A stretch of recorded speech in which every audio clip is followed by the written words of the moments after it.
প্রিয় শিক্ষার্থী সকলকে মাহে রমজানের শুভেচ্ছা। আজকে চতুর্থ রমজান। তোমরা নিশ্চয় অবগত আছো, মহামারী করোনা ভাইরাসের কারণে আমাদের শিক্ষাক্রম বা পাঠদান, ক্লাসে পাঠদান গত 17 মার্চ থেকে বিরত রয়েছে। এখন বিভিন্ন জায়গায় অর্থাৎ সরকারি বিভিন্ন নির্দেশনা অনুযায়ী আমরা চেষ্টা করছি কিছু অনলাইনে ক্লাস দেওয়ার জন্য, যাতে শিক্ষার্থীরা এগুলি থেকে উপকৃত হয়। ইতিমধ্যে তোমরা কয়েকটি ক্লাস পেয়েছো অবশ্য। আমাদের কলেজের বিভিন্ন ওয়েবসাইটে বা কলেজের যে পেজটা আছে ওখানেও 3-4টি ক্লাস ইতিমধ্যে আপলোড করা হয়েছে। বাংলা বিষয়েও আমার এক কলিগ তিনি একটি প্রথম পত্রের একটি টপিক তিনি আপলোড করেছেন, এবং আরেকজন কলিগ আমার তিনিও বাংলা সেকেন্ড পেপারের প্রকৃতি ও প্রত্যয় সম্পর্কে আলোচনা করেছেন। তো আজকে আমি তোমাদের সামনে বাংলা বানান রীতি সম্পর্কে আলোচনা করব, যেটি অত্যন্ত একটি গুরুত্বপূর্ণ টপিক, যেটি আমাদের প্রাথমিক জীবনে অত্যন্ত গুরুত্বপূর্ণ এবং খুব জরুরি। তোমরা নিশ্চয়ই জানো, আমাদের দৈনন্দিন জীবনে বানান এবং উচ্চারণ দুটো বিষয় প্যারালালি ইম্পর্টেন্ট। তো আমি আজকে তোমাদের সম্মুখে বানান রীতি নিয়ে আলোচনা করব। আমরা আমাদের যে বাংলা সেকেন্ড পেপারে, আমি ইন্টারমিডিয়েটের কথাই বলছি, ইন্টারমিডিয়েট পরীক্ষায় যে 30 মার্কসের ব্যাকরণ আসে, ওখানে বানান থেকে আসে 5 মার্কসের। তো এটা দু ধরনের প্রশ্ন হয়, একটি হচ্ছে ডেসক্রিপটিভ প্রশ্ন, আর একটি হচ্ছে তোমার 8টি শব্দ দেওয়া হবে অশুদ্ধ বানান, এগুলিকে তোমার শুদ্ধ করতে হবে। তো আমি দু ধরনের আলোচনা করব, যাতে তোমরা পরীক্ষায় এটা পুরো মার্কসই পাও। আমি তোমাদের দেখাচ্ছি, দেখো বাংলা বানান রীতি। বাংলা বানান রীতি এটি অত্যন্ত গুরুত্বপূর্ণ একটি বিষয়। একসময় 1900-এর দশকে 19 শতকে বানান রীতি সম্পর্কে কোনো নির্দিষ্ট কাঠামো ছিল না। যখন কলকাতা বিশ্ববিদ্যালয় প্রতিষ্ঠিত হয়, তারও অনেক বছর পরে আমাদের কবিগুরু রবীন্দ্রনাথ ঠাকুর কলকাতা বিশ্ববিদ্যালয়কে উনি একটি পরামর্শ প্রদান করেন, একটি নির্দিষ্ট কাঠামোর মধ্যে থেকে যাতে সবাই বানান নিয়ে চর্চা করেন। তারই ধারাবাহিকতায় 1934 সনে কলকাতা বিশ্ববিদ্যালয় প্রথম একটি বানান রীতি প্রকাশ করেন। একইভাবে এটি হচ্ছে প্রথম প্রয়াস বানান সম্পর্কে। দ্বিতীয়ত, যখন আমাদের বাংলা একাডেমি প্রতিষ্ঠিত হয় 1955 সালের 3 ডিসেম্বর, তারও অনেক বছর পর 1992 সনে আমাদের বাংলা একাডেমি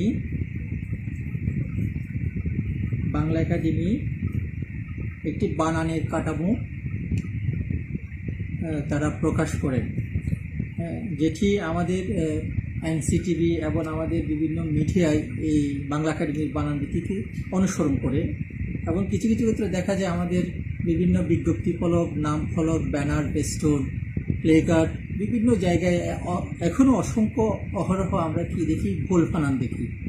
এই ভুল বানানগুলো থেকে যাতে আমরা পরিশুদ্ধ করতে পারি, বানানগুলোকে যাতে ঠিকঠাকভাবে লিখতে পারি, সেই কারণে বিশেষ করে এগিয়ে আসতে হবে আমাদের শিক্ষিত সমাজকে। আমরা যারা স্টুডেন্ট, আমরা যারা পড়াই, তাদের প্রত্যেকেরই উচিত বানান সম্পর্কে একটি সম্যক জ্ঞান থাকা। আমরা অনেকটা অবহেলাবশত ভুল বানান নিয়ে লিখি, ভুল বানান নিয়ে ব্যানার করি, ভুল বানান নিয়ে পোস্টার করি, ভুল বানান নিয়ে আমরা দোকানে সাইনবোর্ড করি। এগুলি থেকে যাতে আমরা উত্তরণ ঘটাতে পারি, এই জন্য আমি তো প্রথমেই বলেছি আমাদের প্রাথমিক জীবনে কিন্তু বানানটা খুবই ইম্পর্টেন্ট। যেমনটি করে আমাদের মার্কস পাওয়ার ক্ষেত্রে এটি গুরুত্বপূর্ণ, ঠিক একইভাবে আমাদের দৈনন্দিন জীবনে এটা সমভাবে গুরুত্বপূর্ণ। আমি আজকে কয়েকটা আমি বাক্য আকারে বানান সম্পর্কে তোমাদের ধারণা দেব, যাতে বাক্য লিখবো, বাক্যের মধ্যে কিছু অশুদ্ধ বা শুদ্ধ শব্দ দিব, যাতে এগুলি থেকে তোমরা মোটামুটি আত্মস্থ করতে পারো। আমি গদবাধা কোনো নিয়মে পড়াবো না।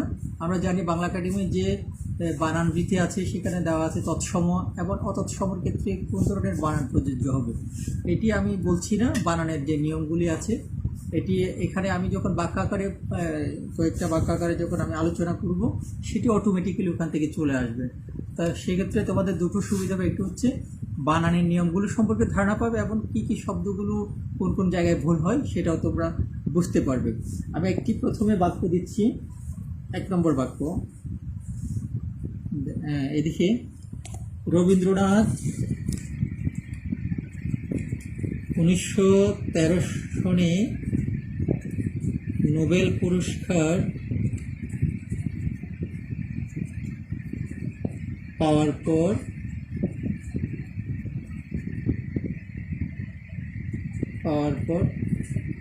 আচ্ছা, এখানে একটি আমি জিনিস ভুল করেছি, গীতাঞ্জলি কাব্যের জন্য। গীতাঞ্জলি কাব্যের জন্য রবীন্দ্রনাথ 1913 সনে গীতাঞ্জলি কাব্যের জন্য 1913 সনে গীতাঞ্জলি কাব্যের জন্য নোবেল পুরস্কার পাওয়ার পর দেশ বিদেশের বিভিন্ন জায়গায়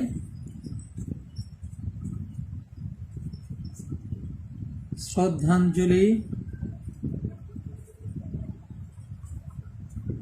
পুষ্পাঞ্জলি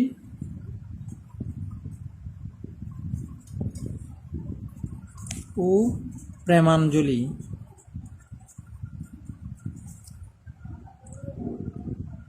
প্রেমাঞ্জলিতে ভূষিত হয়েছেন।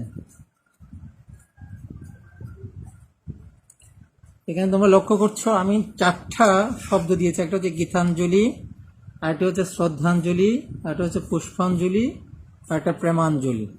এই 4টি শব্দের বানানো দেখো অঞ্জলি আছে শেষে, শব্দের শেষে। অঞ্জলিতে আমি কি দিয়েছি? দীর্ঘইকার। দেখো এখন তোমরা আন্দাজ করতে পারছো এটা আমি শুদ্ধ লিখেছি নাকি ভুল লিখেছি। আমি একটি নিয়ম আছে বানান রীতিতে, কোনো শব্দের শেষে যখন অঞ্জলি থাকবে, গীতাঞ্জলি, শ্রদ্ধাঞ্জলি, পুষ্পাঞ্জলি, প্রেমাঞ্জলি, সুকাঞ্জলি, যে কোনো অঞ্জলি যখন থাকবে তখন বানানটি অবশ্যই রস্বইকার হবে। আমি এখানে 4টা বানানের ক্ষেত্রে কিন্তু দীর্ঘইকার দিয়েছি, এখানে 4টা বানানই ভুল। এখানে শুদ্ধ বানান হবে এই অঞ্জলি যেটা আছে, গীতাঞ্জলি, এটা রস্বইকার হবে। শ্রদ্ধাঞ্জলি রস্বইকার, পুষ্পাঞ্জলি রস্বইকার, প্রেমাঞ্জলি রস্বইকার। আমরা প্রায়শই দেখি শ্রদ্ধাঞ্জলি বানানটা আমাদের খুবই পরিচিত একটি শব্দ। এটা আমরা যে কোনো ধরনের দিবসে, আমাদের জাতীয় দিবসগুলোতে 21শে ফেব্রুয়ারি আছে, 26শে মার্চ, 16 ডিসেম্বরে, বিভিন্ন দিবসে কিন্তু এই শব্দটা আমরা বিভিন্ন ব্যানারে দেখতে পাই। কিন্তু অহরহ ব্যানারগুলি দেখে আমরা শ্রদ্ধাঞ্জলি বানানটি দীর্ঘইকার দিয়ে লেখা। আমরা এটা প্রতিনিয়ত অনেকটা আমাদের ভেতরে এটা সেটেল হয়ে গিয়েছে, শ্রদ্ধাঞ্জলি বানানটা দীর্ঘইকার হবে, আদতে শ্রদ্ধাঞ্জলি বানানটা রস্বইকার হবে। তাহলে তোমরা মনে রাখবে যে কোনো শব্দের পরে যখন অঞ্জলি থাকবে এটি অবশ্যই রস্বইকার দিয়ে লিখতে হবে। 2 নম্বর আরেকটি আমি বাক্য লিখছি। সুমন পূর্বাহ্নে এসে মধ্যাহ্নে থেকে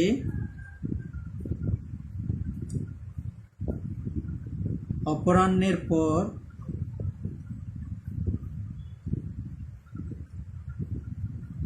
সায়াহ্নে চলে গেলেন।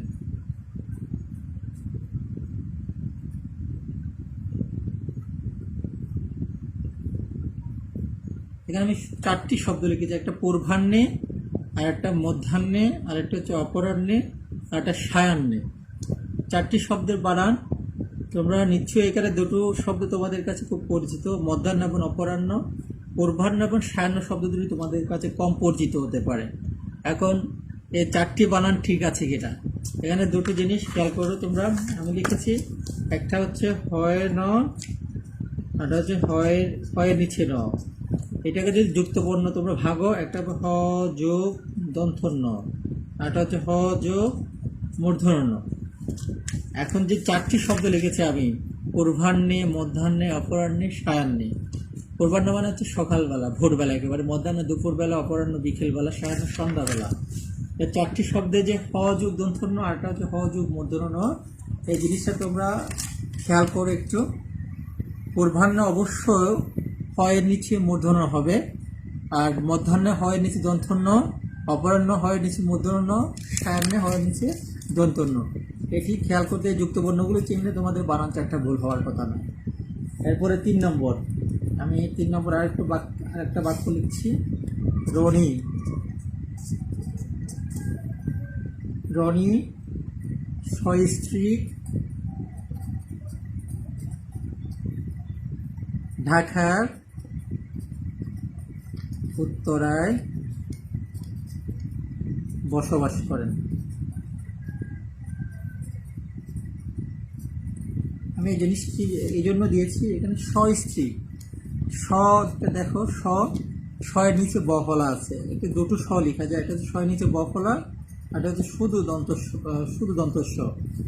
স এর নিচে ব ফলা থাকলে হবে নিচ, আর স এর নিচে ব ফলা ছাড়া হলে শুধু দন্তস্ব হলে এটা হচ্ছে সহ, দুটোর অর্থ আলাদা। এখানে সস্ত্রীক আমি যে শব্দটি লিখেছি, সস্ত্রীক, সপরিবার, যে কোনো শব্দ হতে পারে।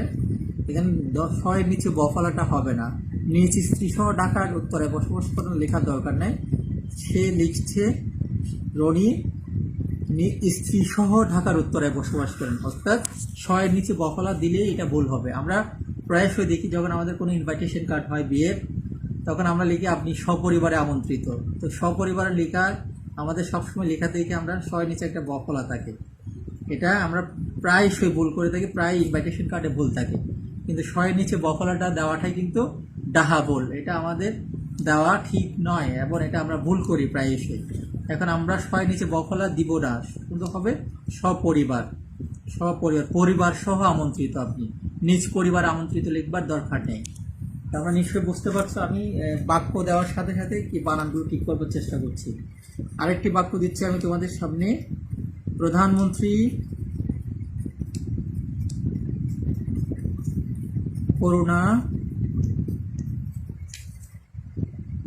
করোনার সার্বিক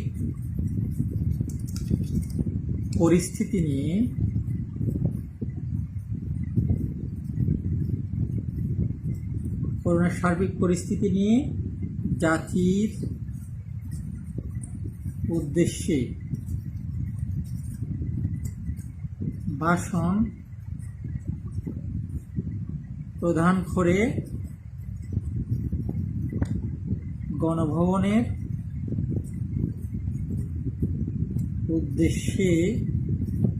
উদ্দেশ্যে রওনা হলেন। আমি এখানে দুটো উদ্দেশ্য দিয়েছি, একটা হচ্ছে রস্ব এইকার ধয়ে দ এইকার তালবস্য জফলা উদ্দেশ্য, আর একটা দিয়েছি তালবস্য এর পরে জফলা দিইনি। এখানে দুটো উদ্দেশ্য, একটা হচ্ছে এক উদ্দেশ্য হচ্ছে লক্ষ্য, হ্যাঁ, আরেক উদ্দেশ্য হচ্ছে দিকে বা প্রতি। একটি হচ্ছে আমরা ইংরেজিতে প্রিপজিশন নিশ্চয়ই পড়েছি, এটা হচ্ছে ফর, আর হচ্ছে টু, দিকে। তাহলে একটা হচ্ছে দিকে, গণভবনের দিকে রওনা হলেন, আর একটা হচ্ছে জাতির উদ্দেশ্যে, জাতির জন্য একটি ভাষণ প্রদান করলেন। তাহলে দুটো উদ্দেশ্য, দুটো বানান, দুটো জিনিস, আলাদা জিনিস মিন করে এটি তোমাদের মাথায় রাখতে হবে। এরপরে আরেকটি আমি উদাহরণ দিচ্ছি, 5 নম্বর। মিস্টার দিলদার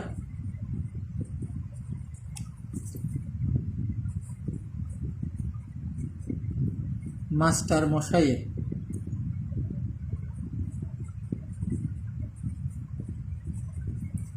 মাস্টার মশাইয়ের 5 কপি কাগজ ট্রেন স্টেশনে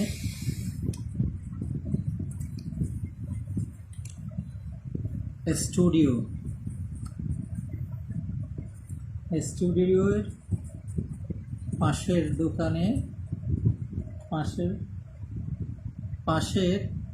স্টেশনারি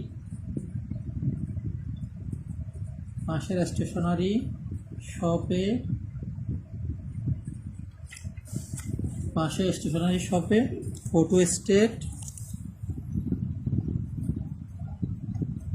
করতে গেল। বাক্যটি একটু খেয়াল করো তোমরা। মিস্টার দিলদার মাস্টার মশাইয়ের 5 কপি কাগজ ট্রেন স্টেশনের স্টুডিওর পাশের স্টেশনারি শপে ফটোস্টেট করতে গেল। এখানে কিছু শব্দ আছে, দেখ, একটা মিস্টার, একটা মাস্টার, একটা হচ্ছে স্টেশন, একটা স্টুডিও, স্টেশনারি, একটা ফটোস্টেট। 6টি শব্দ, এগুলি বিদেশি শব্দ, অবশ্যই ইংরেজি শব্দ। আমরা নত্যবিধান সত্যবিধানের নিয়মে পড়েছি, কোনো বিদেশি শব্দের সাথে সাথে যখন বর্গীয় ধ্বনি থাকবে তখন মূর্ধন্য ষ কখনো ব্যবহার করা যাবে না। এখানে আমি দেখো মিস্টারে মূর্ধন্য ষ দিয়েছি, মাস্টারে মূর্ধন্য ষ দিয়েছি, স্টেশনে মূর্ধন্য ষ দিয়েছি, স্টুডিও মূর্ধন্য ষ, স্টেশনারি মূর্ধন্য ষ, ফটোস্টেট মূর্ধন্য ষ। তাহলে 6টি বানানি আমি ভুল লিখেছি, 6টি শব্দের বানানি ভুল। তাহলে এখানে প্রত্যেকটি শব্দের ট এর সাথে যে যুক্ত আছে অবশ্যই কি হবে, দন্তস্ব হবে। Mister, master, station, studio, stationery, photostat. আমরা দেখি, আমরা হাঁটার পথে দেখি, চলার পথে দেখি, কোনো স্টেশনের নাম আমরা মূর্ধন্য স দিয়ে লিখি, স্টেশনারি মূর্ধন্য স, ফটোস্টেট মূর্ধন্য স, কিন্তু প্রতিটি বানানে আমরা ভুল করছি। আমাদের নিজের অজান্তে ভুল করছি, জেনে ভুল করছি, কিংবা না জেনে আমরা ভুল করছি। তাহলে আমরা এখন থেকে এই বানানগুলো, অর্থাৎ যে ইংরেজি বলো, ফার্সি, জাপানি, উর্দু, আরবি, প্রত্যেকটি বিদেশি বানানের ক্ষেত্রে আমরা কখনো মূর্ধন্য স লিখব না, সবসময় দন্ত সই হবে যদি সেটা ট বর্গীয় ধ্বনির সাথে যুক্ত হয়। এরপরে আমি আরও কিছু জিনিস দিচ্ছি। 6 নম্বর আমি একটা জিনিস এখানে দেখছি, একটা হচ্ছে উঠে, আরটা হচ্ছে উঠে। আমার দুটো উঠে আমাদের এখানে ভুল হয়, এই উঠে আর এই উঠে। এখানে একটা হচ্ছে সমাপিকা ক্রিয়া, এটা হচ্ছে অসমাপিকা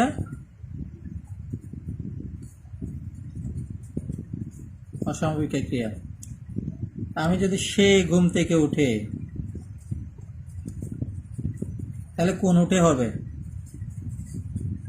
এখানে হবে ও এর উঠেটা হবে, কারণ এটি দ্বারা একটা বাক্যের পরিসমাপ্তি ঘটছে, এটা তার বাক্যটা শেষ হচ্ছে, এখানে আর কিছু লিখবার দরকার নাই, এটা পরিপূর্ণতা পাচ্ছে। সে ঘুম থেকে উঠে। আমি যদি বলি সে ঘুম থেকে উঠে খেলতে যায়, তাহলে এখানে কিন্তু উ এর উঠেটা দেওয়া যাবে না, কারণ এখানে বাক্যটা আরও কিছু বাকি আছে, এটা অসমাপিকার উঠে। তাহলে এখানে দিতে হবে উ রস্বইয়ের উঠে। তাহলে এই দুটোর পার্থক্য তোমরা বুঝতে পেরেছো। একটা হচ্ছে উ এর উঠেটা হচ্ছে সমাপিকা ক্রিয়া, যেখানে আর কোনো কিছু লিখবার দরকার পড়ে না, আর রস্বইয়ের উঠেটা হচ্ছে অসমাপিকা ক্রিয়া, এটার পরে আরও কিছু লিখবার প্রয়োজন পড়ে। এরপরে দেখো 7 নম্বর, আমরা জিবি, এই জিবিটা দেখো, এখানে আমরা জিবিটা মানে কৃষিজীবী লিখি, চাকুরিজীবী লিখি, শ্রমজীবী লিখি, শ্রমজীবী লিখি, তারপরে পেশাজীবী লিখি। এর প্রত্যেকটা জীবী, এখানে আমি কি দিয়েছি, দুটোর ক্ষেত্রে দীর্ঘ ইকার, চাকরিজীবী, কৃষিজীবী, শ্রমজীবী, পেশাজীবী, বুদ্ধিজীবী, প্রতিটি ক্ষেত্রে দীর্ঘ ইকার হবে। অর্থাৎ কোনো শব্দের শেষে যখন জীবী থাকবে, প্রতিটি জীবীর ক্ষেত্রে দুটোই দীর্ঘ ইকার হবে, বর্গীয় জয়ের পরেও দীর্ঘ ইকার, বয়ের পরেও দীর্ঘ ইকার। এরপরে আরেকটা দেখো, কারি, এটা হচ্ছে কারি, আর এটা হচ্ছে কারি। কোনো শব্দ দেখো, আমরা যখন লিখি কর্মচারী, সহকারী, দীর্ঘিকার দিয়ে লেখা। যদি লিখি দরকারি, তরকারি, সরকারি, সবগুলো রস্বইকার। সরকারি বানানটা আমরা একসময় দীর্ঘিকার দিয়ে লিখছি, এখন রস্বইকার হবে, কারণ এই কারির ক্ষেত্রে দেখো, আমরা যখন কোনো কারি শব্দের শেষে যখন যোগ হবে, সেটি যদি অপ্রাণীবাচক হয়, যেখানে কোনো সত্তা থাকবে না, তখন সেটি অবশ্যই রস্বইকার হবে। আর যেখানে প্রাণীবাচক থাকবে, সত্তা থাকবে, একটা প্রাণের অস্তিত্ব থাকবে, সেখানে কিন্তু কারিটা বা চারিটা সবসময় কি হবে, দীর্ঘিকার হবে। সহকারী, কর্মচারী, এই যে সহকারী আছে, হ্যাঁ, এটি দীর্ঘিকার, অবশ্যই দীর্ঘিকার দিয়ে লিখতে হবে। আর সরকারি, তরকারি, দরকারি, এই কারির ক্ষেত্রে কিন্তু দীর্ঘিকার হবে না, কারণ এখানে কোনো প্রাণের অস্তিত্ব নেই। 9 নম্বর, এটা হচ্ছে তৈরি, এটা হচ্ছে তৈরি, একটা রস্বইকার দিয়ে একটা দীর্ঘিকার দিয়ে। একটা তৈরি হচ্ছে ক্রিয়া, এটা হচ্ছে বিশেষণ।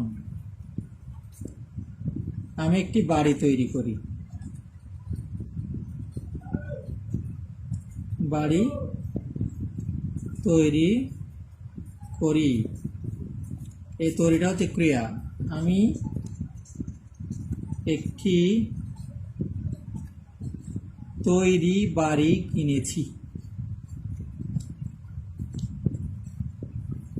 তাহলে এই তৈরিটা হচ্ছে দীর্ঘিকার, এটা হচ্ছে বিশেষণ, যেটা নাউন কি করছে, এখানে বিশেষ্যকে বিশেষিত করছে, এটি বিশেষণ আর এটা হচ্ছে ক্রিয়া। তাই রস্বইকারের তৈরিটা হচ্ছে ক্রিয়া আর দীর্ঘিকারের তৈরিটা হচ্ছে বিশেষণ। আরেকটা জিনিস আমরা ভুল করি বানানোর ক্ষেত্রে, এটা হচ্ছে ক রস্বইকার আর এটা হচ্ছে ক দীর্ঘিকার, এতে দুটোর ব্যাকরণিক নাম আছে। এটা হচ্ছে কটা হচ্ছে অব্যয়, রস্বইকারের কটা হচ্ছে অব্যয় আর এটা হচ্ছে সর্বনাম। আমরা যখন কোনো প্রশ্ন করি যেখানে হ্যাঁ অথবা না দিয়ে যখন উত্তর দেওয়া যায়, কিন্তু আমি যদি বলি তুমি কি ভাত খেয়েছো, তুমি কি, সরি এটা ক রস্বইকার হবে, তুমি কি ভাত খেয়েছো, তাহলে এখানে উত্তরটা হ্যাঁ অথবা না বললে হবে, হ্যাঁ অথবা না। আর যদি তুমি বলে তুমি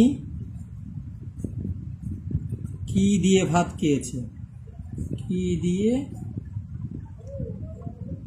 ভাত খেয়েছো, তাহলে এখানে দুটো প্রশ্নবোধক, একটা হচ্ছে ক রস্বইকার আর একটা ক দীর্ঘিকার। তাহলে এখানে তোমাকে বলতে হবে আমি কি দিয়ে খেয়েছো, আমি মাছ দিয়ে ভাত খেয়েছি, তো আমি ডাল দিয়ে খেয়েছি, যে কোনো একটা অ্যান্সার তোমাকে করতে হচ্ছে। যেখানে একটা অ্যান্সার করতে হবে সেটা হচ্ছে ক দীর্ঘিকার, আর যেখানে অ্যান্সার করতে হবে না, হ্যাঁ অথবা না বললে তোমার অ্যান্সার পাওয়া যাবে, সেখানে ক রস্বইকার। একটা ক রস্বইকারটা হচ্ছে অব্যয় আর ক দীর্ঘিকারটা হচ্ছে সর্বনাম। আরেকটা জিনিস আমরা ভুল করি, এটা হচ্ছে পড়া, এটা হচ্ছে পড়া, একটা ববিন্দুরয়ের পড়া আর এটা হচ্ছে ডবিন্দুরয়ের পড়া। তো আমি এটা শুধু পরিধান করবার ক্ষেত্রে ব্যবহৃত হয়, পরিধান। আর এটা রিড, পড়া, যে কোনো কিছু গাছ থেকে পড়া অথবা কুচটকিয়ে পড়েছে, এই পড়াটা হবে তখন এই ডবিন্দুরয়ের পড়াটা। অর্থাৎ সে কালো চশমা পড়েছে, কালো চশমা পড়েছে, তাহলে এখানে ভবীন্দ্রের পড়াটা, সে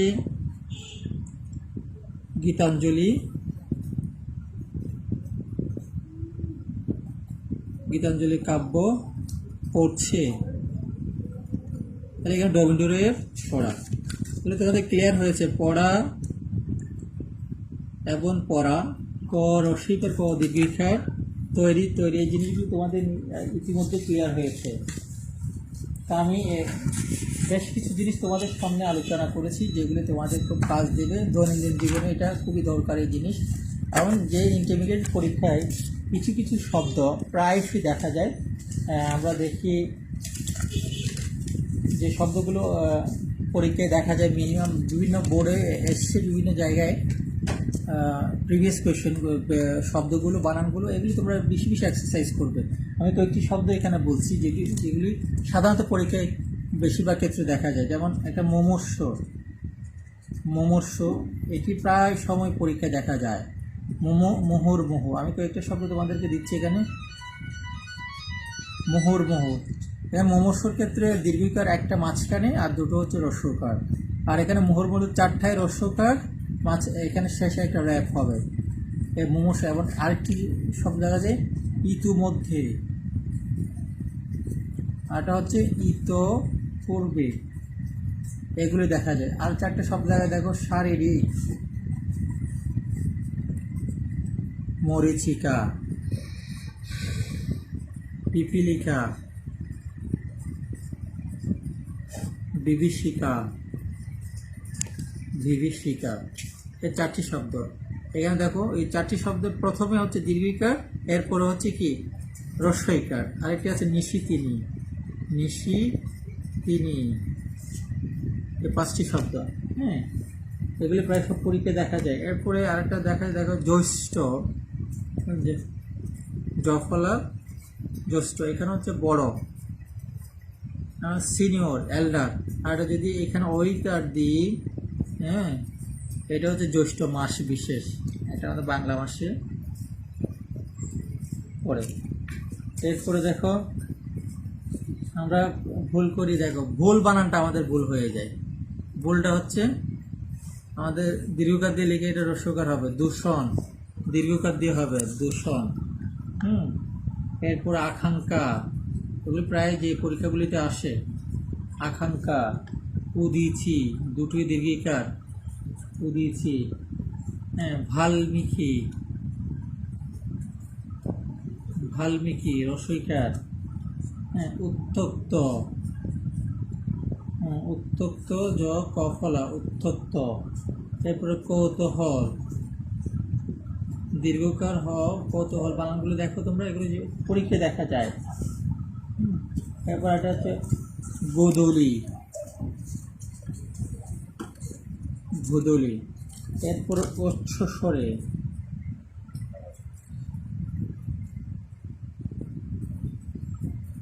উচ্চস্বরে, ঐকতান, উত্তরায়ণ। এরপরে ব্রাহ্মণ,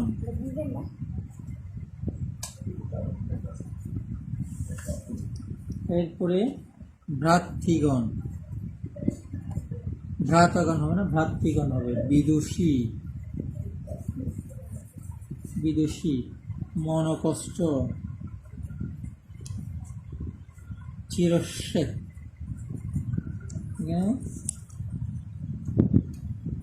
তাহলে অবশ্য ছদ, চিরস্বেত। আরে দেখো দরিদ্রতা অথবা দারিদ্র, এটা লিখে আমরা উপর্যুক্ত, অথবা এটা উপরিউক্ত লেখা যায়, উপরিউক্ত। এই যে বানানগুলি বলেছি আমি, এগুলি মোটামুটি পরীক্ষায় দেখা যায়। আরও অসংখ্য বানান আছে, তোমরা এগুলি প্রিভিয়াস কোয়েশ্চেন যেগুলি বিভিন্ন বোর্ডে এসছে এগুলি তোমরা এক্সারসাইজ করতে পারো। আমি যে নিয়মগুলি তোমাদের সামনে আলোচনা করেছি, আমি কিন্তু গদবাধা যে আমাদের বাংলা একাডেমির যে নিয়ম তৎসম এবং অর্ধতৎসম যে বানান, মনে করো আমরা লিখি তৎসম শব্দের ক্ষেত্রে যে হ্রস্বইকার দীর্ঘইকার, হ্রস্বকার দীর্ঘকার দুটো যদি থাকে তখন তোমাকে প্রেফার করতে হবে হ্রস্বইকার এবং হ্রস্বইকারটাকে। যেমন দেখো আমি কিংবদন্তি লিখি, কিংবদন্তি হ্রস্বইকার তুমি প্রেফার করবে। হ্যাঁ, ধমনী হ্রস্বইকার, সরণী হ্রস্বইকার। হ্যাঁ, সবগুলিকে তুমি হ্রস্বইকার প্রেফার করবে। অর্থাৎ যেগুলো শব্দ দুটো ব্যবহার করা যায় এখানে তুমি অবশ্যই হ্রস্বইকারটাকে প্রেফার করবে। যেমন বাংলা একাডেমি আরও নিয়ম আছে, র্যাপের পর ব্যঞ্জন বর্ণের দ্বিত্ব হয় না। আমার মনে হয় কার্য লিখি, কার্য, এখানে জয় লেখা যাবে না, কার্য, ঠিক আছে, অথবা জফলা দেওয়া যাবে না। র্যাপের পর কখনো ব্যঞ্জন বর্ণের দ্বিত্ব হয় না। হ্যাঁ, এবং এরপর কোনো শব্দের শেষে বিসর্গ আমরা আগে লিখতাম, এখন লিখতে হয় না। প্রায়শই আমরা এভাবে দিতাম, বিসর্গ দিতাম, আর লেখার দরকার নেই। এগুলি হচ্ছে তোমাদের বাংলা একাডেমির যে বানান রীতি আছে, বিধিমালাগুলি আছে, এই বিধিমালাগুলির অংশ। তারপর আমি এখানে আলোচনা করবার চেষ্টা করেছি এর বাইরে থেকে, যেগুলি সাধারণত আমি কিছু বাক্য আকারে লিখে এখানে যে কী জায়গায় আমরা ভুল করি এগুলি তুলে ধরবার চেষ্টা করেছি। নিশ্চয়ই তোমরা এটা ভিডিওটা দেখে কিছুটা হলেও উপকৃত হবে। আমি বিশদাকারে আলোচনা করবার এখানে যেহেতু সময় নেই, যেহেতু আমরা খুব অল্প সময়ের মধ্যে এটা আপলোড করতে হচ্ছে, যে আরও অনেকগুলি এখানে নিয়মাবলী আছে, এই নিয়মাবলীগুলি তোমরা যেহেতু আলোচনা করবার এখানে অতটা বেশি সময় নেই, আমি অল্প আকারে তোমাদের সম্মুখে কিছু রোলস তুলে ধরবার চেষ্টা করেছি। এগুলো তোমরা যদি আত্মস্থ করতে পারো, অনেকগুলো তোমাদের এটা কাজে দিবে, ব্যক্তি জীবনেও কাজে দিবে, পাশাপাশি তোমরা শ্রেণীকক্ষেও অর্থাৎ আমার পরীক্ষায়ও তোমরা এটা ভালো একটা রেজাল্ট পাবে ইনশাল্লাহ।